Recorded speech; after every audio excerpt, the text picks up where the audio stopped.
Buenos días a todos. Buenos días, doctor. Buenos días, doctor. Buenos días, doctor. Buen día, buen día. Bueno, vamos a empezar.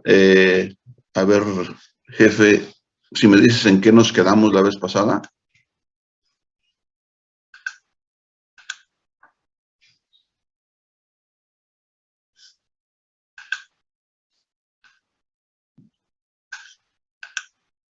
¿O alguien que se acuerde en qué nos quedamos la vez pasada? En los auxiliares de la clínica, doctor. Ok.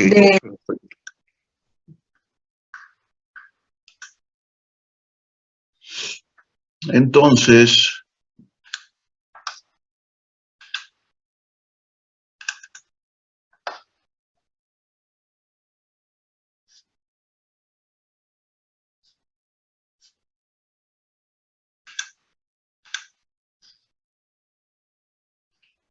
debe ser esto, ¿verdad? Sí.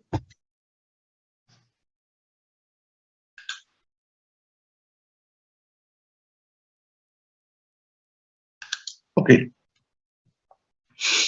Ya hemos mencionado algunas cosas, bueno, lo básico, la propedéutica completa, ustedes se la saben desde sus primeros años de la facultad. Aquí lo que tratamos de hacer nada más es dirigir el interrogatorio, dirigir la exploración física para lograr tener la información necesaria y realizar el diagnóstico adecuado. Otra parte muy importante es la de los paraclínicos, ya sea laboratorio o sea imagen. De hecho, la imagen es importantísima, pero en muchos lugares la imagen no, como en el nuestro, no está tan a la disposición del común de las personas. Entonces, la imagen para nosotros es importante, es muy importante, la imagen actual, la resonancia, la tomografía, la ultrasonografía. La ultrasonografía musculoesquelética ha avanzado muchísimo en los últimos 15, 20 años. Sin embargo, para todo mundo, disponer de una radiografía simple puede ser algo totalmente sencillo, algo que no sea complicado. Por esa situación, es muy importante para nosotros en la formación del personal médico, del personal de salud, que haya una buena interpretación del estudio radiográfico común y corriente.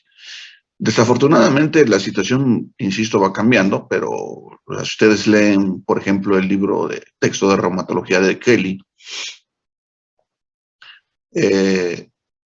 prácticamente ya no se le dedica, en las últimas ediciones ya no se le dedica ningún segmento a la radiología convencional, a la radiografía simple.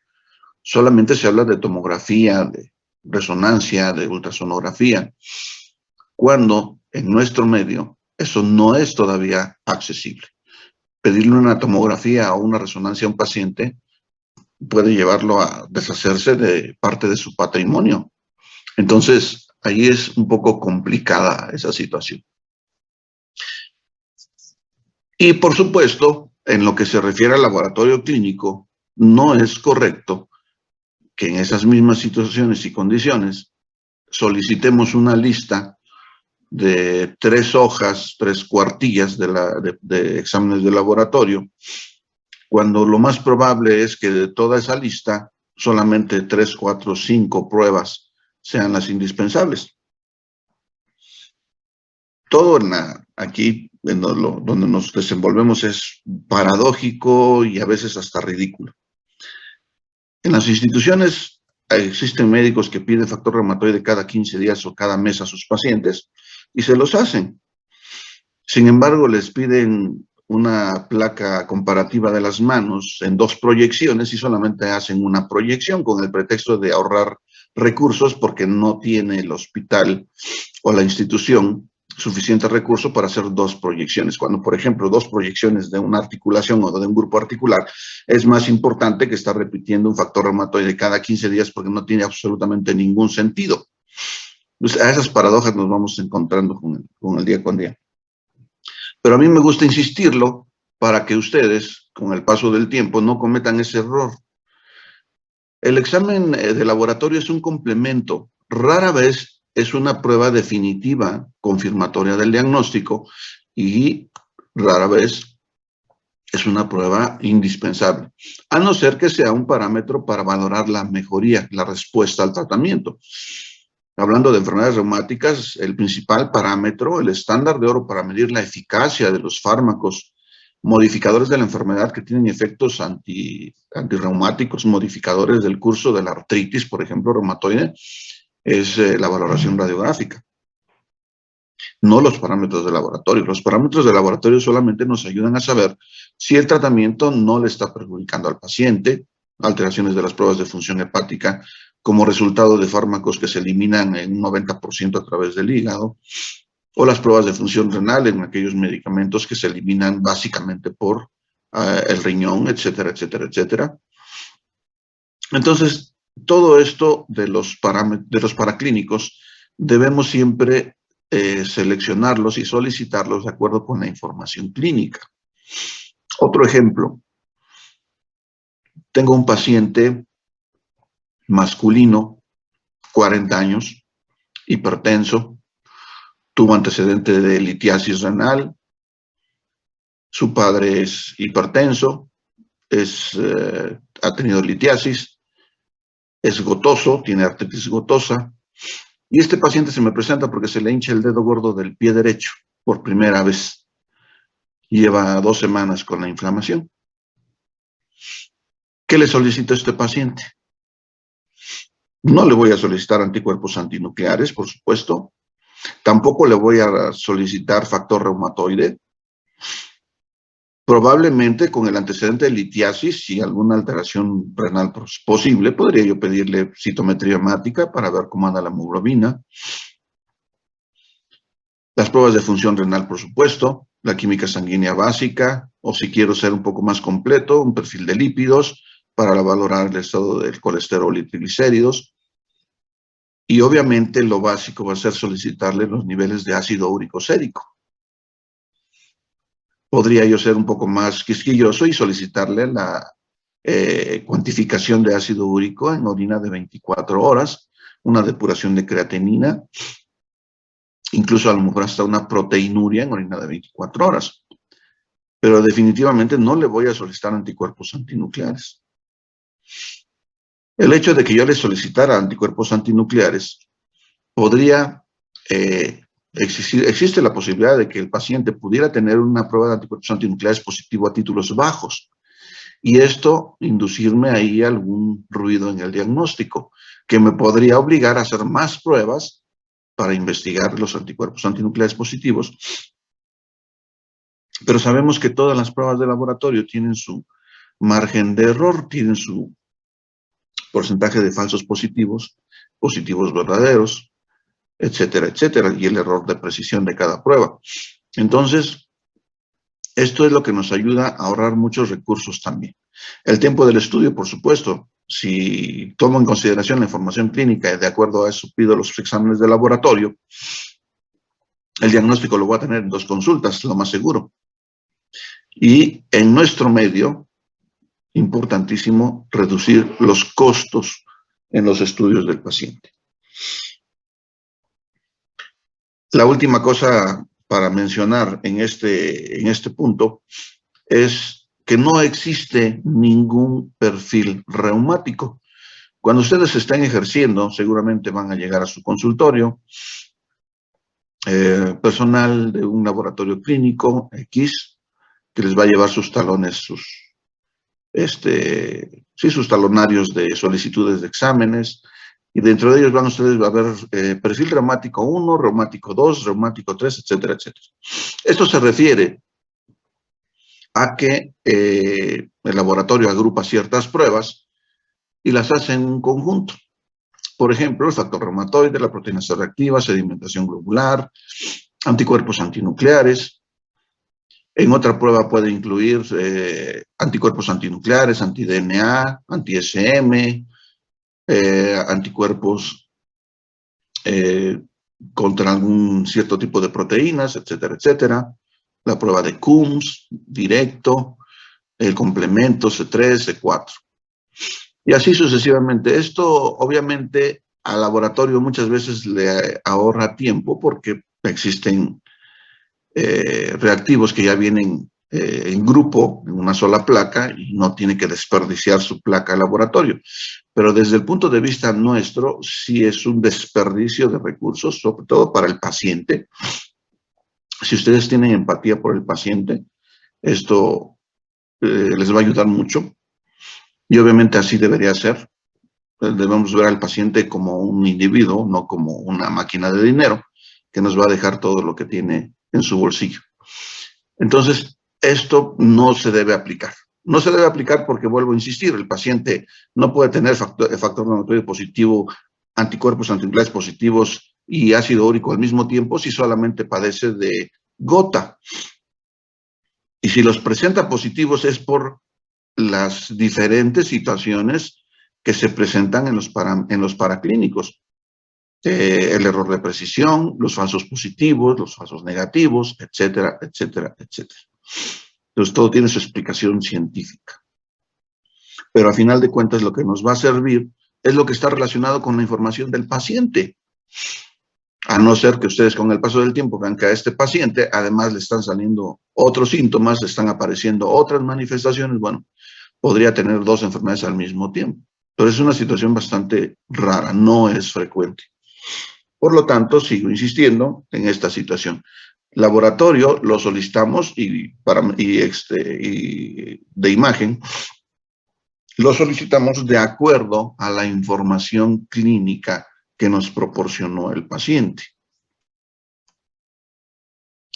Entonces, el objetivo general de la consulta reumatológica es saber si existe una enfermedad reumática de tipo articular, de tipo óseo, que es lo menos frecuente, si es una enfermedad que es localizada, por ejemplo, un reumatismo de partes blandas o reumatismo extraarticular, en donde nada más se lastima, se inflama un tendón, una cápsula articular, un ligamento, o una enfermedad generalizada, como el lupus eritematoso sistémico o generalizado.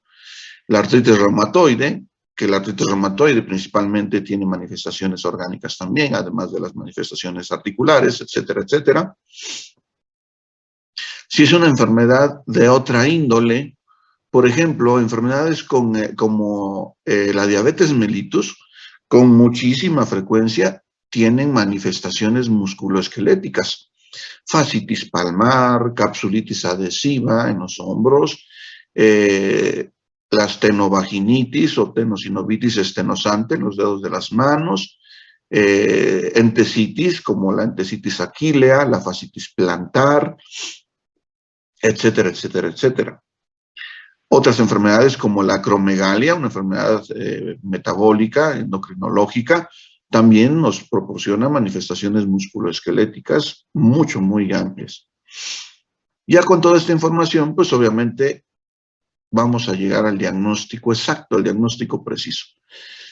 Vuelvo a insistir, hasta el 80% de la información que nos va a dar un diagnóstico es de tipo clínico, o sea, interrogatorio y exploración física. O sea, tenemos ganado ese diagnóstico en un 80% desde la primera consulta.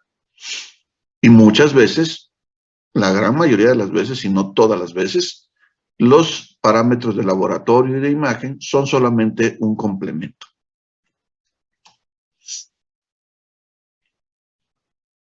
Nosotros sí tratamos de prestarle un poco de atención a la cuestión del aspecto radiológico, la radiografía simple. Antes de pasar a esto, me gustaría saber si tienen alguna pregunta con respecto a lo anterior.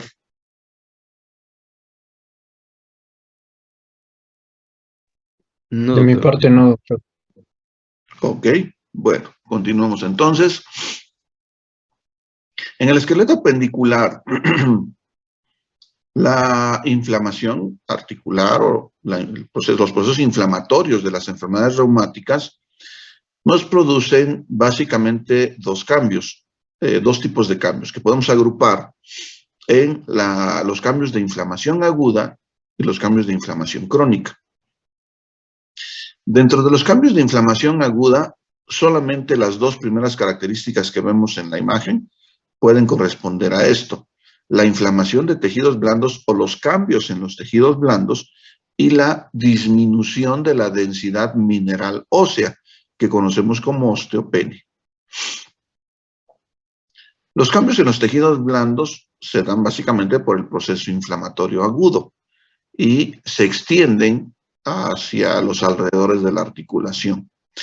Se necesita una muy buena técnica radiográfica, para que podamos darnos una idea de esos cambios. Por ejemplo, la pérdida de definición de los tejidos blandos. Y ahí es donde entra una muy buena técnica por parte del individuo, de la persona que está manipulando el aparato de rayos X. El amperaje, el voltaje, etcétera, etcétera, adecuado, puede hacer que en una imagen de radiografía simple no solamente veamos la sombra blanca que proyectan los huesos, los cuerpos más densos o los objetos más densos, sino que también podamos identificar el plano de grasa, el plano de piel, el plano de músculos, y esos planos de tejidos blandos, la grasa subcutánea, el músculo, se definen bastante claro de acuerdo a esa técnica que utilice nuestro manipulador del aparato de los rayos X. En un proceso inflamatorio agudo no vamos a poder definir esos planos con una buena definición.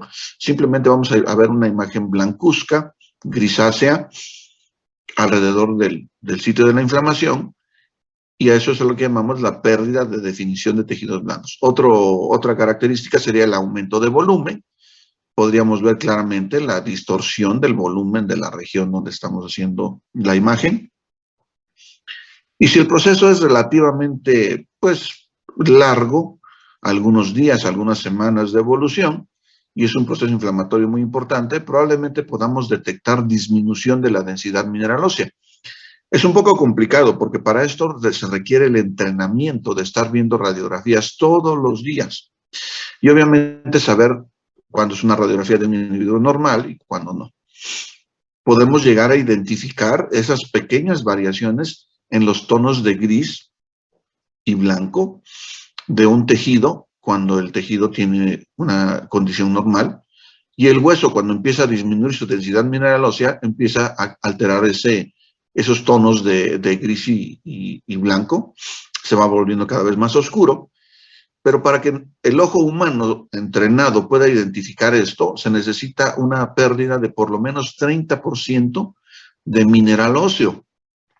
O sea, que el hueso tenga una descalcificación, entre comillas, o una desmineralización, de forma más correcta, del un 30%. Aclaro esto porque el calcio es el 10% del contenido del hueso, y aunque es el 90% del contenido mineral, existe otro 10% que depende de otros minerales como el fósforo, el magnesio, etcétera, etcétera. Por eso lo más correcto es hablar de desmineralización.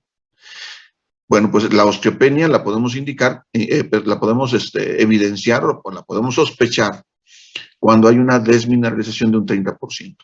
Y vuelvo a insistir, eso necesariamente requiere de un ojo entrenado. Ahora, los siguientes serían ya los cambios crónicos de la inflamación. Los cambios crónicos de la inflamación ya son básicamente de tipo estructural. Independientemente de que la desmineralización se incrementa de forma sustancial, vamos a observar algunos cambios sobre los tejidos articulares, como por ejemplo, la destrucción y el daño del cartílago articular. Eso se va a reflejar en la disminución o estrechamiento del espacio articular. El espacio articular en una radiografía convencional es un surrogado del cartílago articular. Vamos a tratar de hacer esta imagen, a usar esta imagen como... Bueno, que esto ya lo saben ustedes. No sé si ya llevaron radiología.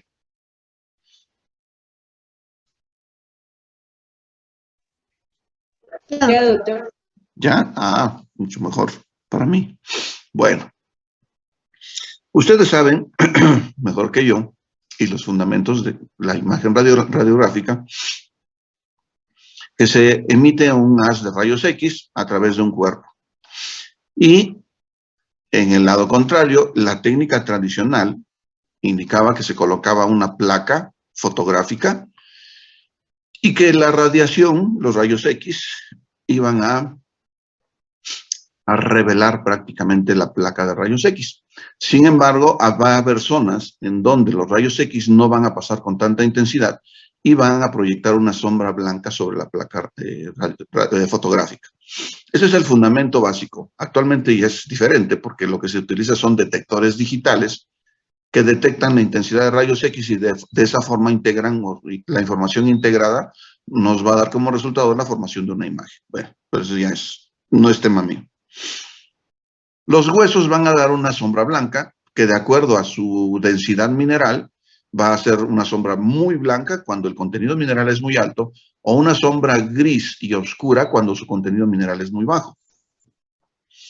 Si existe un tejido que no tenga la densidad del hueso, como por ejemplo el cartílago articular, que en su 90% o 75 al 90% es pura agua, pues vamos a ver una sombra oscura en su lugar, o una imagen oscura, o un color oscuro en ese lugar. Y eso es precisamente lo que observamos entre un hueso y otro. Entre esta falange del segundo dedo, la primera falange, y la segunda falange, tenemos una pequeña línea oscura que estoy señalando. A ver, déjenme lo voy a señalar mejor. Aquí. Esta línea oscura que está entre la segunda y la primera falange es el espacio articular. Entre la segunda y la tercera falange, otro espacio articular. Bueno, pues este espacio articular en realidad no existe. Lo que existe ahí es cartílago. La mitad de este espacio es el cartílago de la epífisis distal de la primera falange y la mitad del espacio, sobre todo en la mitad distal, es el cartílago articular de la epífisis proximal de la segunda falange. Bueno, si la enfermedad nos destruye o daña el cartílago articular, sucederá lo que vemos en el extremo derecho de su imagen. Entre la primera y la segunda falange no vemos prácticamente el espacio articular. Aquí se perdió el espacio articular debido a que el proceso inflamatorio, dentro de las muchas cosas que hizo, fue destruir el cartílago y vamos a perder el espacio articular. Obviamente esta inflamación además tiene otros efectos muy importantes sobre la mineralización del hueso. Como se ve, la densidad mineral no es la misma en estas falanges que señalo con el puntero a la densidad mineral de estas dos falanges. La densidad mineral de la segunda falange del primer dedo que estoy señalando con un puntero no es la misma densidad mineral de la segunda falange de esa misma mano en el primer dedo durante la evolución de la enfermedad. Bueno, entonces, este es el espacio articular.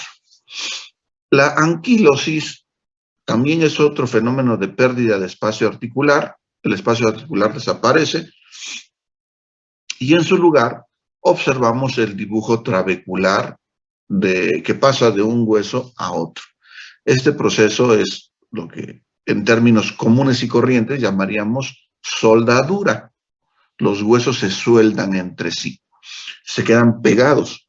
El término médico es anquilosis. Muchas veces las sales minerales que contienen calcio principalmente se depositan fuera del hueso. A esto le llamamos calcificaciones. En algunos casos también se le llama osificación heterotópica. que simplemente significa formación de hueso en el lugar equivocado o en un lugar diferente. Bueno, las calcificaciones se pueden observar dentro o fuera de las articulaciones, por ejemplo, en la membrana sinovial, por ejemplo, en la cápsula articular. Pueden observarse calcificaciones en el trayecto de tendones, pueden observarse calcificaciones en ligamentos, en el trayecto de ligamentos, o bien en los órganos también incluso. Pero bueno, nos interesa más en el esqueleto pendicular y básicamente sería dentro o fuera de las articulaciones, en los tendones o en los ligamentos. A veces las calcificaciones se desarrollan en la piel.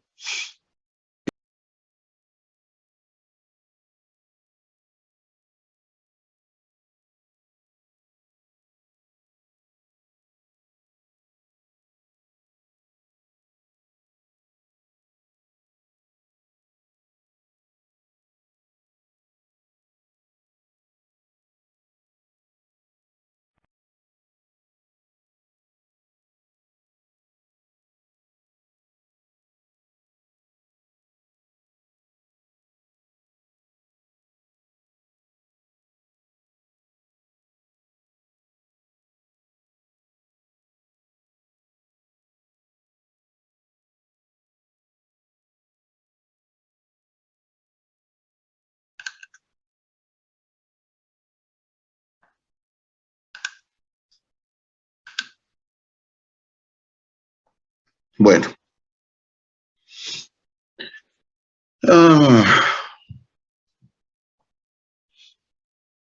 Estábamos en las clasificaciones. Bueno, muchos padecimientos, como las enfermedades por depósito de cristales, pueden producir este fenómeno, particularmente la enfermedad por depósito de cristales de pirofosfato de calcio deshidratado, la enfermedad por depósito de cristales de hidroxiapatita, oxalato de calcio, etcétera, etcétera.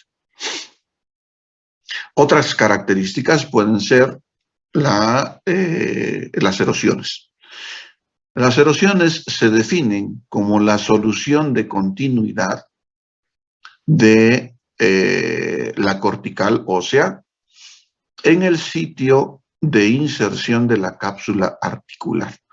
Generalmente esa es la definición de lo que conocemos como una erosión marginal. Y hay que saber que dentro de las erosiones que podemos encontrar en las enfermedades reumáticas de tipo inflamatorio, están las erosiones provocadas por inflamación crónica, como las erosiones de la artritis reumatoide, que en su gran mayoría son erosiones marginales. Otras enfermedades provocarán erosiones centrales, o sea, en el medio o en el centro de la articulación, como la osteoartrosis inflamatoria, o como la artritis psoriásica, principalmente. Son los principales tipos de erosiones. Pero la definición, vuelvo a insistir, básica de una erosión es una solución de continuidad en la cortical. Prácticamente es la misma definición que se puede utilizar para una fractura. Una fractura es también una solución de continuidad, nada más que la fractura es un fenómeno generalmente de tipo mecánico y las erosiones, las soluciones de continuidad de la cortical en las erosiones por enfermedad inflamatoria son resultado de inflamación crónica, no de traumatismo. Los quistes subcondrales son cavidades, son huecos que se encuentran dentro del hueso subcondral, por debajo de la placa de hueso subcondral y por debajo del cartílago articular. Los quistes subcondrales o geodas, que también se les denomina en muchos textos de medicina, los quistes subcondrales o geodas generalmente se desarrollan cuando dentro de la cavidad articular existe una gran cantidad de líquido sinovial a presión o a tensión. Por leyes de la física que ustedes conocen, cualquier líquido que se encuentra contenido en un medio cerrado y además a tensión, va a buscar el punto de menor resistencia para poder fluir, para poder desplazarse o moverse. Pues lo mismo sucede dentro de las articulaciones. Y esos puntos de menor resistencia a veces están dentro o en el hueso subcondral, en la placa de hueso subcondral. Lo que hace que se vaya formando poco a poco una cavidad en el hueso subcondral, se van rompiendo las trabéculas, las paredes trabeculares, y se va haciendo una cavidad. Generalmente los quistes tienen siempre una pared muy bien definida, que es de tipo circular, y están rellenos con el líquido sinovial, huecos, pero rellenos de líquido sinovial. A veces, fragmentos de cartílago migran hacia el quiste subcondral, se forma un nido de cartílago y el quiste subcondral se rellena de cartílago articular. No es fácil distinguir la diferencia en una radiografía simple porque el cartílago tiene casi el 90% de agua, entonces va a verse de todos modos de la misma, del mismo tono de oscuro, de tono de gris. La esclerosis ósea es un fenómeno por el medio del cual el hueso subcondral se va reforzando progresivamente, va adquiriendo contenido mineral. Todas las enfermedades inflamatorias terminan dañando al cartílago articular.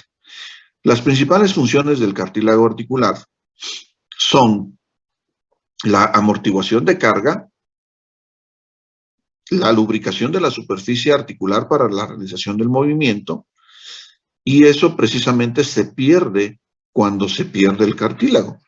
No hay una buena lubricación, hay mucha fricción entre las superficies articulares y no se soporta o no se amortigua el peso que se concentra en la articulación, lo que hace que las trabéculas, además de que se van debilitando por la inflamación crónica, se vayan fracturando, se van microfracturando.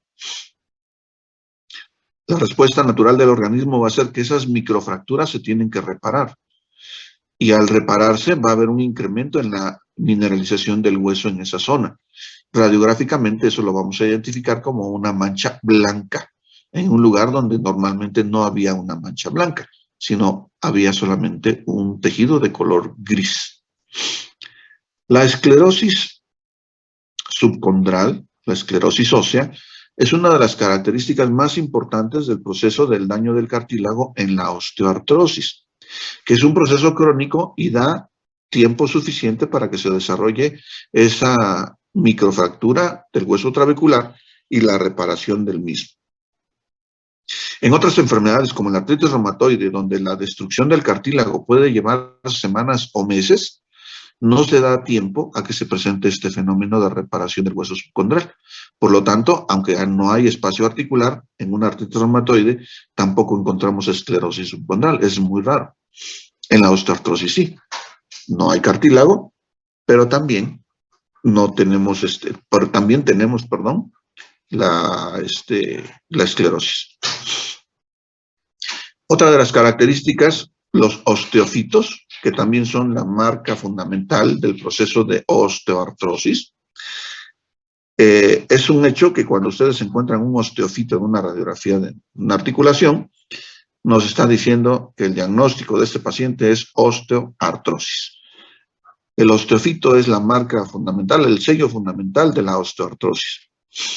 Y ya de ahí, y de la información que ustedes obtengan, dependerá saber si es una osteoartrosis primaria o una osteoartrosis secundaria, o qué tipo de osteoartrosis. Aquí nos faltaría algo que se llama entesofito o entesofitosis. Para empezar, alguien que me diga qué es una entesis.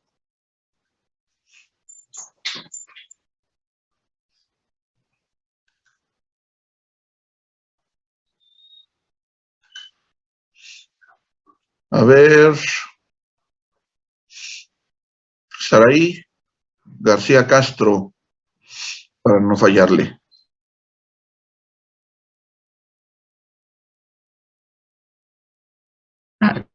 Sí, doctor. ¿Se salió el doctor?